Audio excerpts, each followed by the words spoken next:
Assalamualaikum warahmatullahi wabarakatuh. Bagaimana kabarnya hari ini? Alhamdulillah, luar biasa, dahsyat, Allahu Akbar.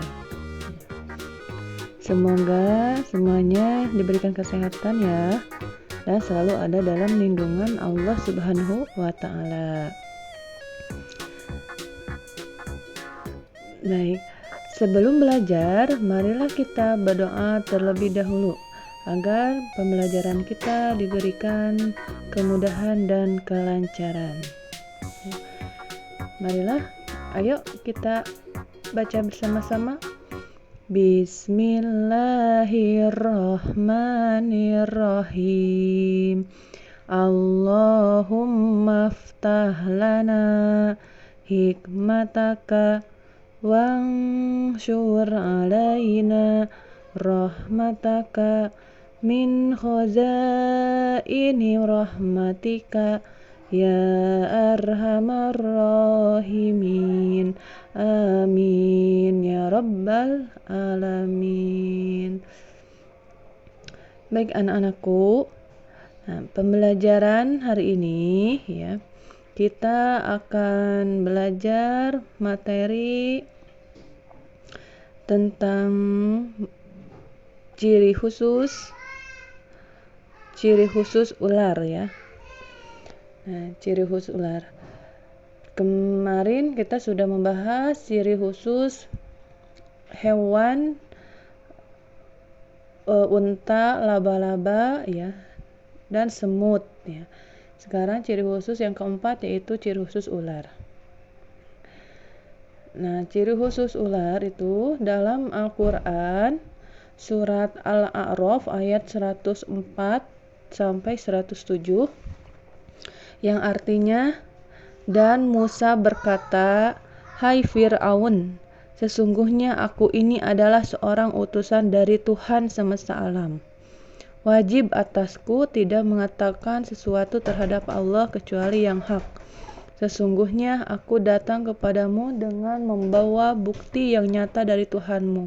Maka lepaskanlah Bani Israel, pergi bersama aku." Fir'aun menjawab, "Jika benar kamu membawa sesuatu bukti, maka datangkanlah bukti itu jika betul kamu termasuk orang yang benar." Maka Musa menjatuhkan tongkatnya. Lalu seketika itu juga tongkat itu menjadi ular yang sebenarnya. Dalam Quran surat Al-A'raf ayat 104 sampai 107 itu merupakan ayat yang mengkisahkan ya ucapan Musa ya yang pertama kali disampaikan kepada Fir'aun ya setelah Allah mengangkatnya sebagai Rasul Nabi Musa itu. Di sana dalam Quran surat Al-A'raf itu terjadi suatu kisah ketika Nabi Musa diberikan mukjizat ya, itu mukjizatnya itu bisa merubah tongkat menjadi ular. Kisah tongkat Nabi Musa berubah menjadi ular. Dengarkan ya. Ibu akan menceritakan kisah tongkat Nabi Musa berubah menjadi ular. Nabi Musa hidup di Mesir pada masa kerajaan Fir'aun yang sangat kejam. Pada masanya, Fir'aun menganggap dirinya adalah Tuhan. Suatu malam, Fir'aun bermimpi akan kerajaannya yang hangus dilalap api. Menurut ramalan mimpinya, kelak akan ada bayi dari Bani Israel yang akan menghancurkan kekuasaannya. Fir'aun pun memerintah untuk membunuh setiap bayi Bani Israel yang lahir pada saat Nabi Musa lahir. Dia diselamatkan oleh ibundanya yang bernama Yukabad dengan dimasukkan ke dalam kotak dan dihanyutkan di sungai Nil. Kemudian Nabi Musa ditemukan oleh istri Fir'aun yang bernama Asyiyah dan diangkat menjadi anak. Ketika Asiyah mencari ibu untuk menyusui Musa, dengan kebesaran Allah Subhanahu wa Ta'ala, Yukabad terpilih untuk menyusui Musa. Setelah disapih, Yukabad pun mengembalikan lagi Musa ke istana Fir'aun. Ketika dewasa, Nabi Musa melerai suatu perkelahian antara bangsa Kibti dan Bani Israel. Musa tidak sengaja memukul bangsa Kibti hingga meninggal. Merasa bersalah, Musa segera meninggalkan Mesir. Karena tentara Fir'aun akan datang menangkap dan menghukumnya, ketika sampai di Madian, Palestina, Nabi Musa menolong 2 gadis dan mengambilkan air untuk makan ternaknya. 2 gadis tersebut adalah anak Nabi Syu'aib. Nabi Syu'aib kemudian menikahkan putrinya bernama Shofura dengan Nabi Musa. Sebagai mas kawinnya, yaitu Nabi Musa harus bekerja di peternakan Nabi Syu'aib selama 8 tahun. Saat perjalanan menuju Mesir, di dalam perjalanan Nabi Musa melihat cahaya di sebuah lereng Bukit Sinai. Di bukit itu, Musa diangkat Allah Subhanahu wa Ta'ala menjadi seorang nabi yang istimewa karena dapat berbicara langsung dengan Allah. Untuk menemani perjuangan Nabi Musa, Allah kemudian mengangkat Nabi Harun, saudara sepupunya, sebagai nabi. Di hadapan Fir'aun, Nabi Musa dan Nabi Harun menjelaskan maksud kedatangannya untuk mengajak Fir'aun bertobat dan menyembah Allah. Tentu saja Fir'aun menentang keras ajakan Musa untuk berfirman kepada Allah dan menyuruh para penyihirnya untuk melawan mukjizat Nabi Musa. Setelah dipersiapkan sebuah area untuk pertandingan antara Nabi Musa dan penyihir suruhan Fir'aun pun dimulai. Dengan sombongnya, Fir'aun duduk di atas kursi emas. Dia menatap Nabi Musa dengan penuh kebencian. Para penyihir telah menunjukkan aksinya di hadapan Nabi Musa. "Hai Musa, orang yang mengaku suci utusan Tuhan, bagaimana dengan dirimu? Para tukang sihirku telah menunjukkan kebolehannya dan memperlihatkan kesaktiannya," ejek Fir'aun kepada Nabi Musa. Tanpa berkata apa-apa, Nabi Musa melemparkan tongkat yang sejak tadi dia pegang. Tongkat itu pun berubah menjadi ular besar. Semua penonton yang menyaksikan pertandingan tersebut merasa ketakutan. Mereka mundur karena takut dipatok ular. Ular itu bergerak melahap ular-ular kecil buatan para tukang sihir hingga tak tersisa. Para tukang sihir merasa malu dan mulai berkeringat dingin. Dan seketika itu, para tukang sihir bersimpuh di hadapan Nabi Musa dan menyatakan beriman kepada Allah. Fir'aun semakin marah. Wajahnya berubah merah padam karena merasa malu di hadapan rakyatnya.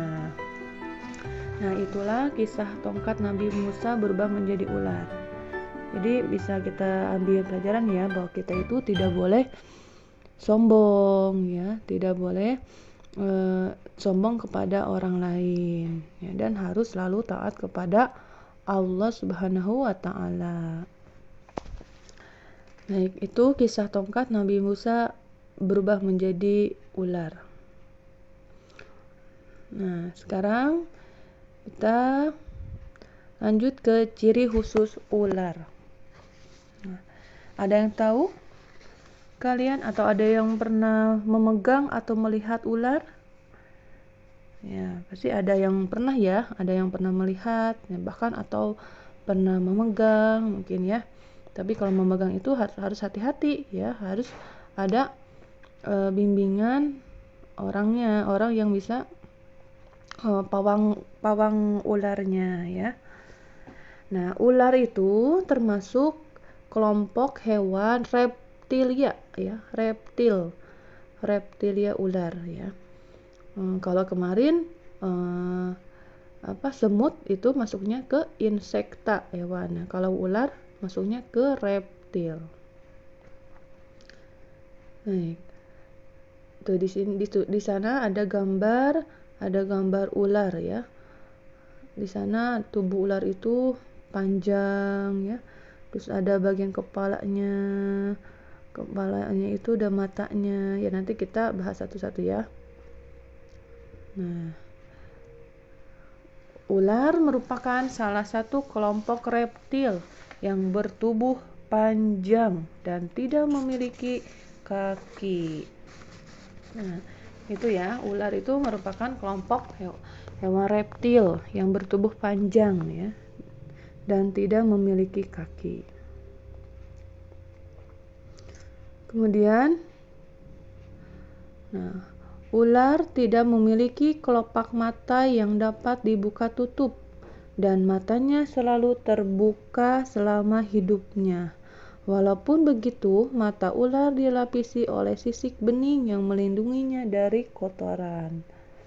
Jadi kelopak matanya itu tidak dapat tidak memiliki kelopak mata ya. Tidak memiliki kelopak mata yang dapat dibuka tutup. Jadi matanya itu selalu terbuka.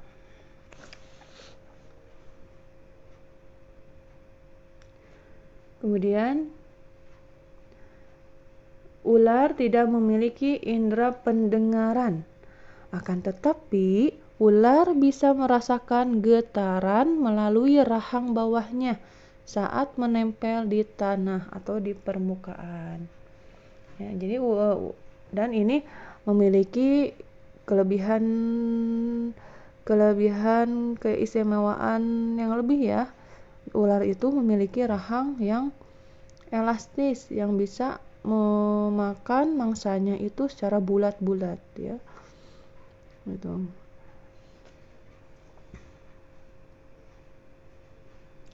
Kemudian lidah ular bercabang dua dengan masing-masing cabangnya berukuran panjang dan runcing dan dapat dijulurkan keluar melalui rongga di tengah bibirnya. Dengan kata lain, ular dapat menjulurkan lidahnya dalam keadaan mulut tertutup rapat. Ular menjulurkan lidahnya untuk mendeteksi bau di udara, sementara hidung ular hanya digunakan untuk bernapas. Itu lihat di gambar juga tuh, lihat ya, lidah ular itu bercabang. Di sana ada cabang dua ya, panjang juga dan tajam, runcing. Nah itu yang berfungsi untuk mendeteksi bau di udara.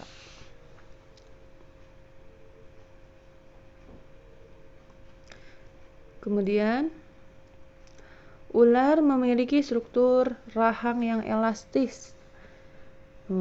Tadi sudah Ibu sekilas bahwa ular itu memiliki rahang yang elastis. Ini kelebihan yang paling istimewa ya. Ular itu bisa memakan mangsanya itu secara bulat-bulat karena rahangnya itu elastis ya. Beberapa peneliti menyebutkan bahwa rahang atas dan rahang bawah pada ular tidak menyatu, hanya disatukan oleh otot saja. Bahkan radang ular mampu membuka hingga 150 derajat. Nah, tuh, jadi di sana ada gambarnya. Di sana itu rahang atas dan rahang bawahnya itu tidak menyatu, melainkan dengan otot saja. Jadi bisa membuka hingga 150 derajat.